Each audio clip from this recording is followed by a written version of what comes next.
রহিম, আজ অত্যন্ত আনন্দের সাথে জানাচ্ছি বহুল প্রত্যাশিত এবং প্রতীক্ষিত ত্রয়োদশ জাতীয় সংসদ নির্বাচন ও জুলাই সনদ বাস্তবায়নের জন্য অনুষ্ঠিত গণভোট এর তফসিল ঘোষণা করা হয়েছে। এজন্য আমি মাননীয় নির্বাচন কমিশনার এবং মাননীয় প্রধান উপদেষ্টা ও অন্তর্বর্তীকালীন সরকারের সদস্যদেরকে আন্তরিক অভিনন্দন ও কৃতজ্ঞতা জানাচ্ছি।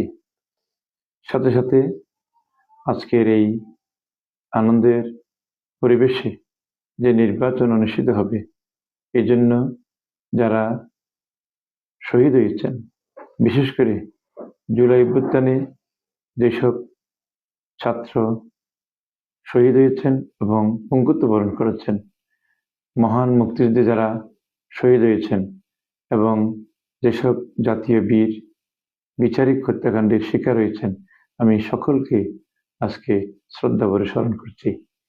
আমি চট্টগ্রাম ৮ আসন, বোয়ালখালী, চান্দগাঁও, পাঁচলাইশ, বায়েজিদ আংশিক এলাকার জনগণের পক্ষ থেকে এই বহুল প্রত্যাশিত ভোটে অংশগ্রহণ করে ইনসাফ ও ন্যায়ের প্রতীক দাঁড়িপাল্লায় ভোট দেওয়ার জন্য এবং জুলাই সনদ বাস্তবায়নের জন্য অনুষ্ঠিতব্য গণভোটে হ্যাঁ ভোট দেওয়ার জন্য আমি সকলকে উদাত্ত আহ্বান জানাচ্ছি। ধন্যবাদ।